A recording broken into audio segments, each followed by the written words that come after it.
All right, so we are here with Dr. Steve Silverman, who told me when I called him, when I accepted my offer to come to Teachers College and study with Steve, he said, if you call me doctor when you come here, I'll call you a lot of other things that you won't like. So Steve, Yes, Risto. you have just announced your retirement from Teachers College for 21 years there. And we just wanted to bring you on to kind of talk about what your path, what has been in this field. A lot of people in the field consider you a senior scholar, not because you're old, because you're still young. But we just want to kind of congratulate you on a new position that you've taken at Florida Atlantic University as the Dean of the College of Education, and kind of just maybe start from the beginning, which is the question of why did you want to be a PE teacher? Because that's where you originally started at. Right. Temple. So I was an undergraduate physical education major, and I taught swimming at a local Y, and I thought I wanted to do that forever. And I grew up in Philadelphia, went to college at Philadelphia, and there were positions in the Philadelphia school system to teach swimming, but you had to pass all the exams that the school district of Philadelphia had for PE teachers to get it. And so I graduated. They had a multi-phased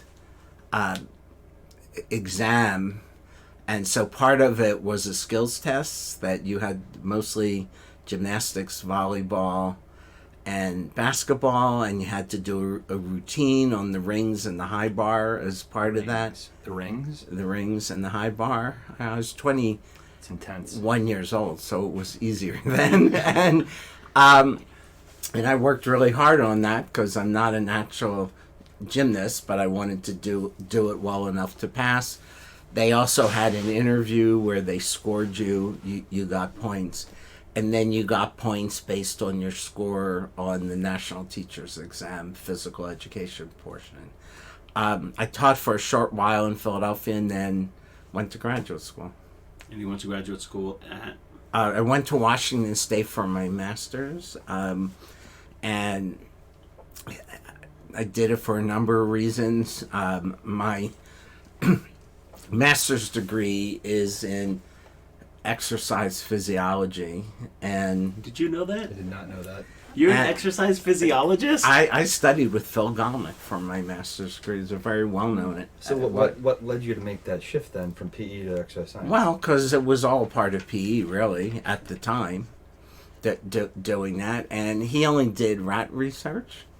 And I knew, like, my third day there, he told us the hierarchy in the lab. Him, postdocs, doctoral students, lab rats, and master students. And so I did a little over a year in Pullman as a native Philadelphian. That was absolutely shocking living there. And then I had thought about going to graduate school for physical education because Mike Goldberger was at Temple when I was an undergraduate, and he was doing a lot of the Boston research then and publishing. And so I went back and I talked to him about going for a doctorate eventually. Awesome. So then at that point you had that kind of realization that you wanted to be a professor, or? Yes. And I wanted to be a professor. I wanted to do research. I was really... Temple's undergraduate program was great because it was more flexible in some ways than other places, and they had titles of courses that were like Why Man Moves instead of, one with 7 commas in it. And it was... We read research as undergraduates, which I don't think was very typical of physical education programs at the time. And so when I wanted to go to graduate school, I knew I wanted to do research on teaching.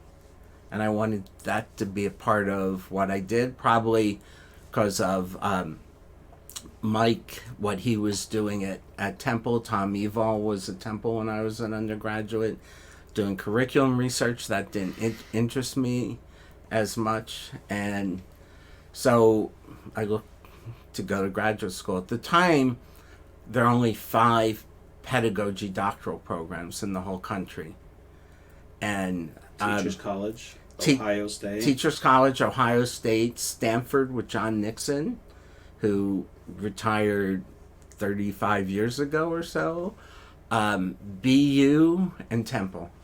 Boston University. John Cheffers, Yeah. who had gotten his doctorate at Temple when I was an undergraduate at Temple, led that program. Paul Shemp's probably one of the people who graduated from there who you would know. And I had asked Mike Goldberger about it and who he would study with. Oh, Pittsburgh had a program too. Mike Sherman, so 6, I guess. And I looked up all the people I would study with there. On the internet? Not on the internet. I had to actually go to a card catalog and find journals and look at things. You know what a card catalog is, huh? Yeah, we learned that in elementary school, right? Yeah. I think I saw that in a history museum once.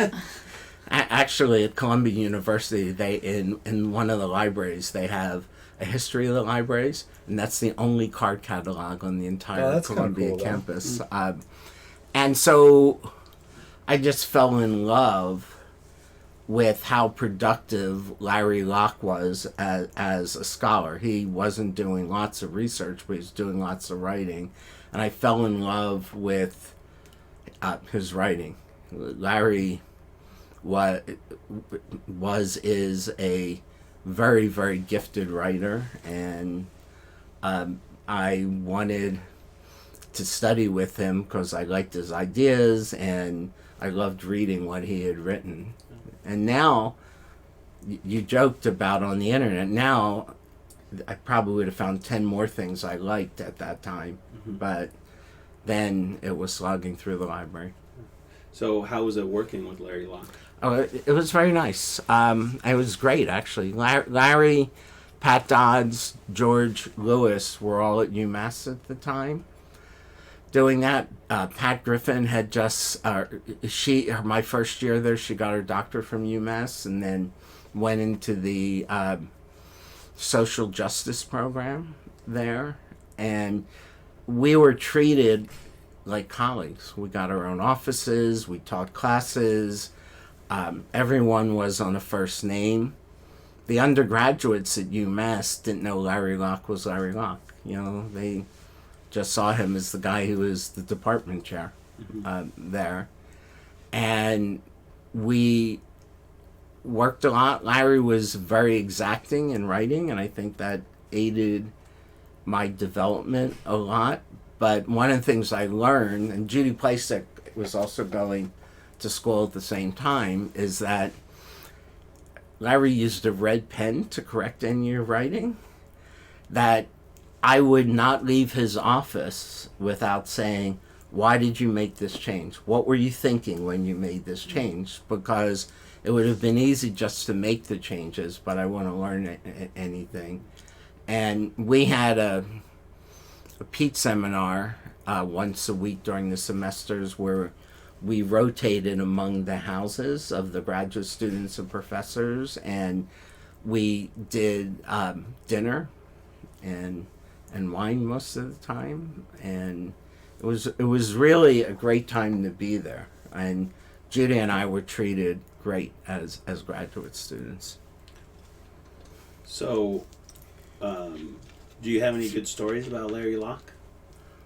Perhaps something.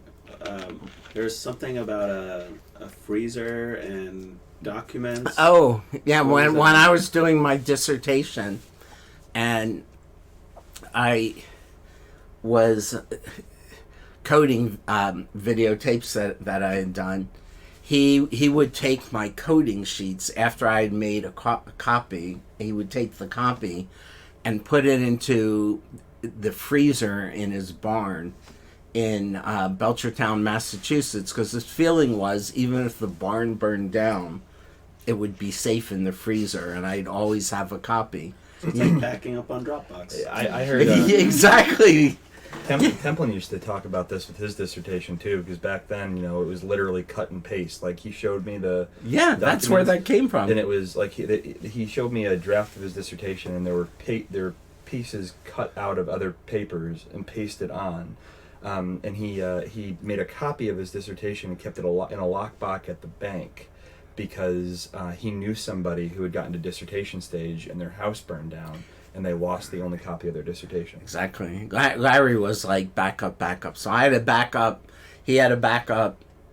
In that case, that year we were able to go from 80 column IBM cards to do analysis to get some space on the university mainframe doing that, and then they would back it up every night on a tape doing it. So that seemed like a great thing. I have one other story about Larry. At one of the Peach seminars, we after everyone left, it was just Larry, Judy, and I. And Larry said, "Oh, we have a lot of wine. Let's just sit." And we had maybe 2 bottles of wine in a few hours, just hanging out. In fact, my wife Pat had to come get us to drive Judy and I home. Next morning, we found out that Larry's then wife was saving that for a dinner party they were having, and we were like, "Oh, we're sorry." He's like, "No, I should have known that. Wasn't paying attention." And it was really a fun night, though. So Got in trouble the next day. yeah. So, can you give us an overview? What are you research? What is your So research I went to UMass wanting to do research on teaching, and I was pretty sure that's what I wanted to do. I was really interested in what teachers and students do that help students learn motor skill. If you remember, there in the early 70s, I went to UMass in 79.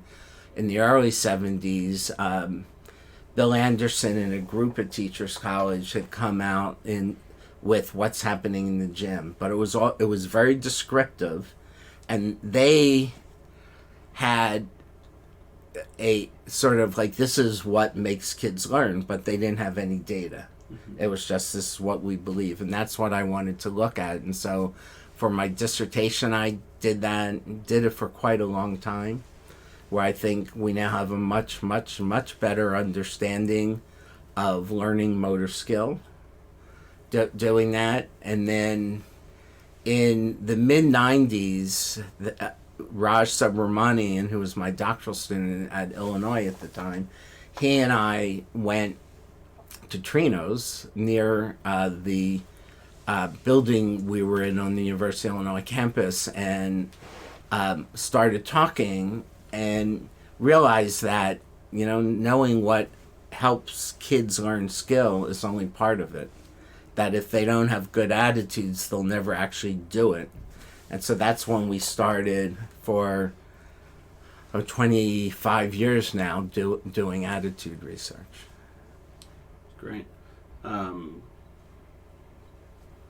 So can you talk about a little bit about your progression? So you graduated UMass Amherst, and you're on the job market. You interviewed at conferences, is that right? At the first round interviews at that time, people generally did an interview at AFERD before they went other places for interviews. Not everyone did that, but it was a way for them to do triage on things. I came back from there.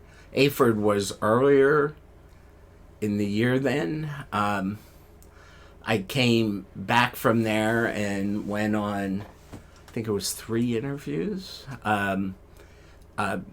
One at Ithaca, one at San Diego State, and one at LSU. And I went to LSU largely because they had people doing research there. Also, because my wife wanted to go back to graduate school for an MBA, and they made sure that what would be her late application would still get considered, which was a real good thing. And Jerry Thomas and Dick McGill were there, who were names even then, and were just great on the interview. In fact, Jerry and I probably had a 12-minute conversation about statistics where I could see people's eyes glazing over in the audience. And so we lived there for 2 years, and one of the reasons why we left there was that Pat, my wife, was getting her MBA, and South Louisiana at the time was not such a great place for a woman MBA doing that. And I had offers in at Wisconsin and Madison and at UT Austin, and we moved to Austin. It was the fastest growing city in the country. It was a very progressive city, certainly Madison is also, but we wanted to, Austin seemed to offer the most for both of us, so we went to Austin. I thought had a really good experience there, and probably would have stayed much longer if Illinois hadn't recruited me. And then so you and Pat went from there to Illinois after you got tenure at Austin? So I got tenure at the University of Texas, tenure and promoted, and then was hired at Illinois as an associate professor with tenure. And I should point out that we have 3 people in this room with Illinois connections. And I have a Texas connection. Oh yeah. This is all coming together. Yeah. Who knew? And so, yeah, they hired me. The thing that was interesting about Illinois, as 3 of us here know, Illinois is not nearly as, Champaign-Urbana is not nearly as large a metropolitan area as Austin. That's not true. Oh, it is. Yes. So we were not willing to move there unless both Pat and I had jobs, because she, it's Austin had lots of opportunities. She had a great job there, and they at the time, Illinois had a dual career couple program, and it was very progressive. The couple didn't have to be married. The couple could be any type of couple you wanted to think of, and that, for a place in a small town with a large university, was very progressive. And we ended up going in January because Pat kept rightly turning down positions that would have financially been okay, but would have been bad career moves. And then she got offered a job she was very interested in. And so we're there. I was promoted in the same year to full professor that I would have been able to if I had stayed at Texas, and I had negotiated that as a possibility when I went, that I could if I wanted to, but I didn't need to. Mm-hmm. And I did that, and I was there for 6.5 years. And then Teachers College. Bill Anderson retired, and they were looking to fill that position. Karen Zumwalt, who was the dean of Teachers College, and Darrell Siedentop, who was the dean at Ohio State at the time, knew each other. And she called Darrell for recommendations, and Darrell was very nice, recommended me, and probably recommended others, I would think. And she called. We had joked that we wanted to live somewhere with tall buildings and restaurants, and Manhattan has tall buildings and restaurants, and so we.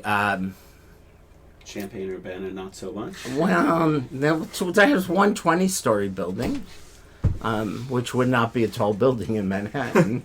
And they interviewed 5 people. I got the job offer, and we were able to move easier because Pat felt she does fundraising and felt that New York was a much better place to do fundraising than Urbana-Champaign. Mm-hmm. And so we went there we moved in August of 1998 and have been there for 21 years.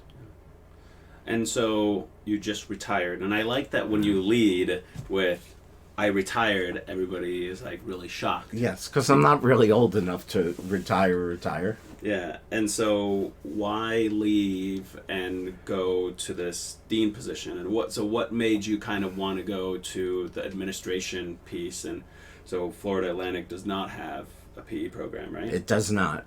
Yet. Well, if we could be sure we'd have good numbers, Yeah. it might happen, but I think right now all teacher education programs have issues with enrollments.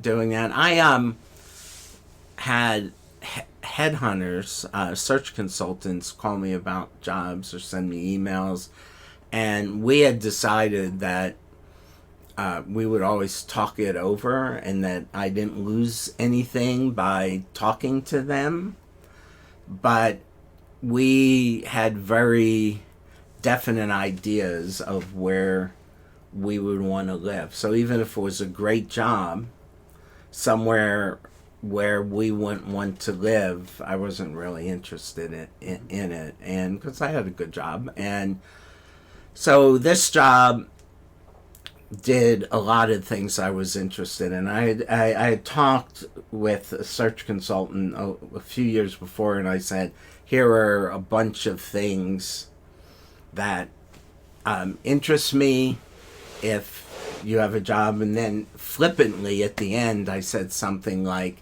and if it's a purplish state that could use 2 more Democrats and it's near saltwater, give me a call, figuring that would never happen. And then she sent me an email in February that said something like, I'm doing a search now that checks all the boxes you said.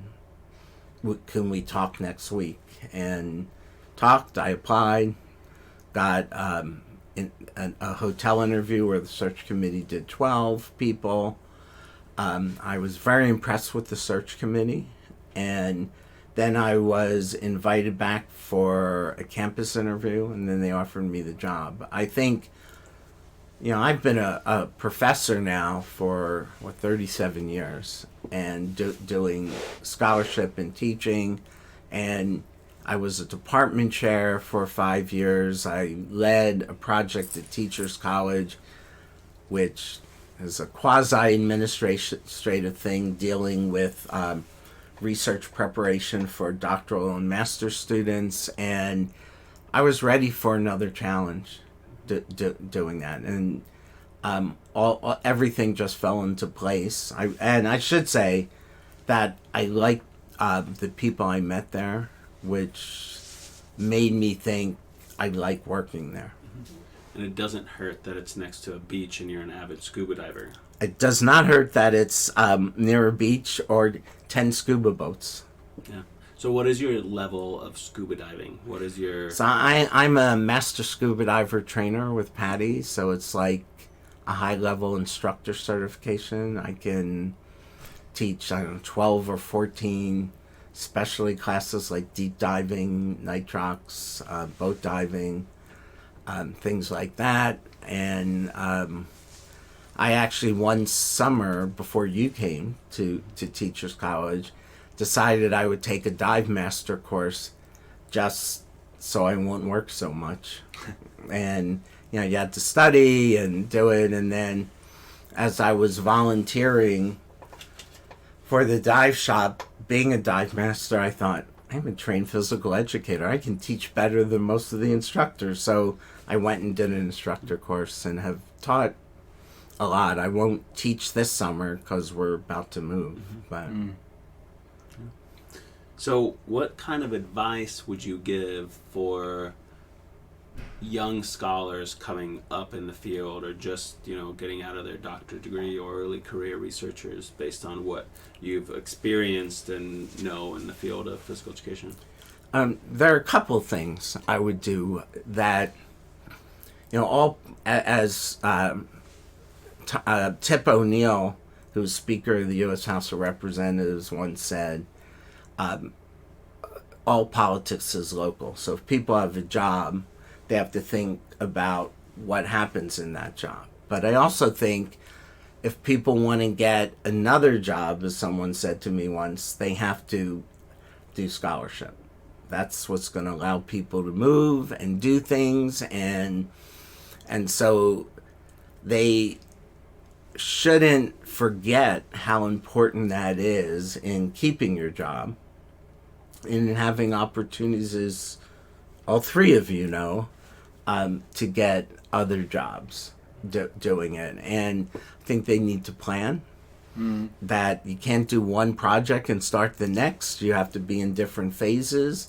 Something I've done in my career that I've told others is I've always had sort of a 2-2-2 rule.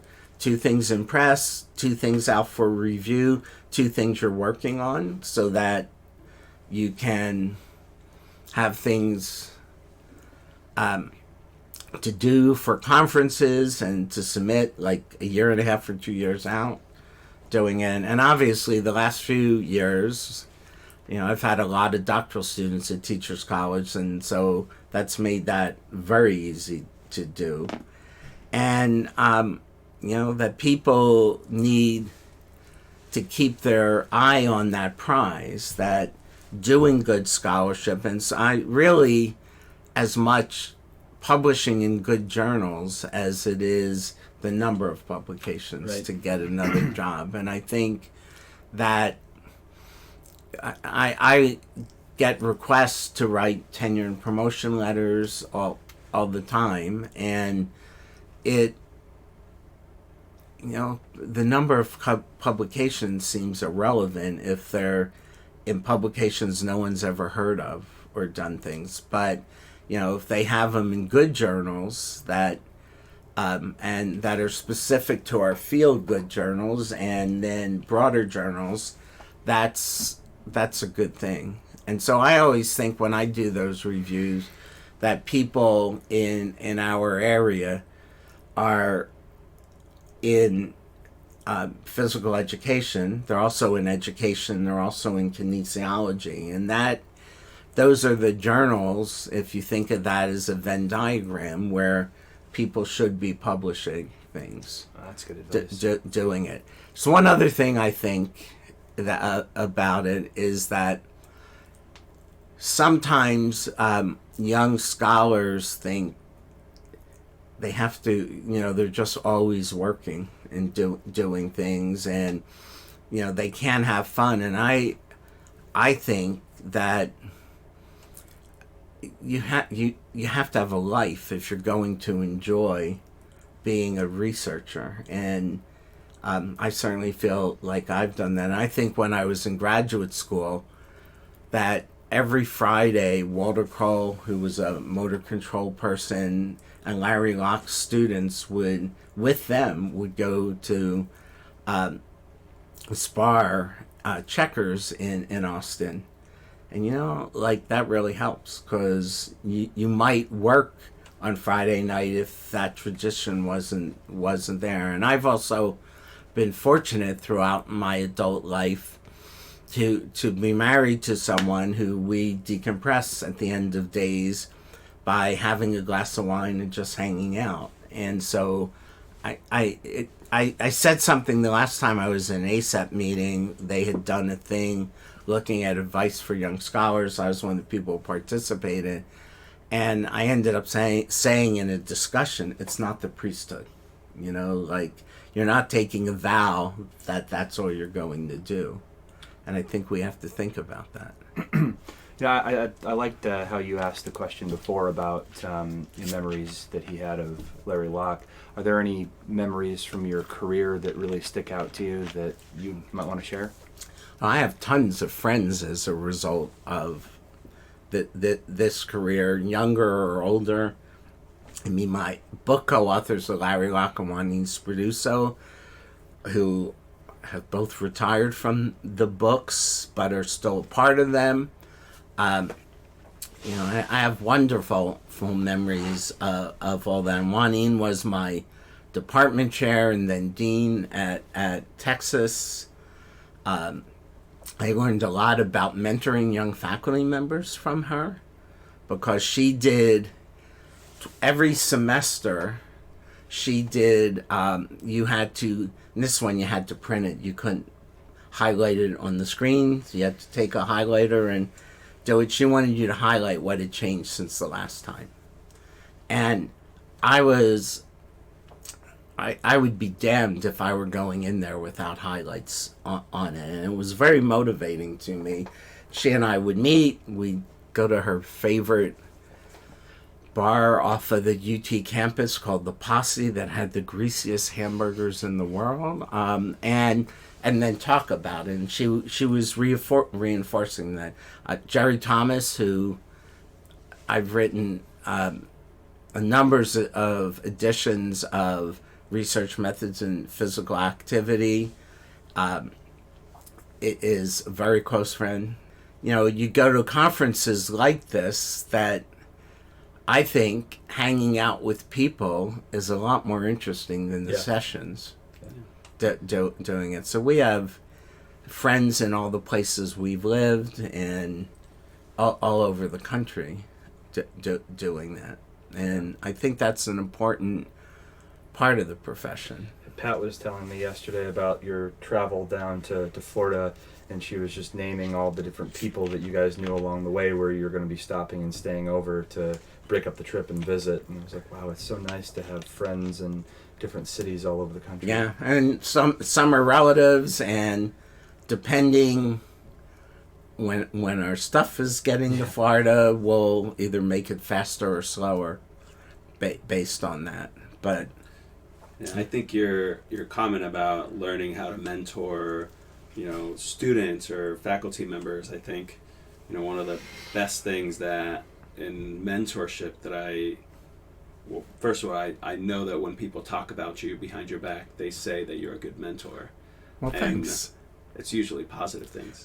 But I think a lot of people look at you as a person who's willing to mentor other people, like not in your university, but in my experience studying under you, like going to AERA happy hour for the SIG, you would just stand and have your own conversation and ask me in my first year at AERA, who do you want to meet?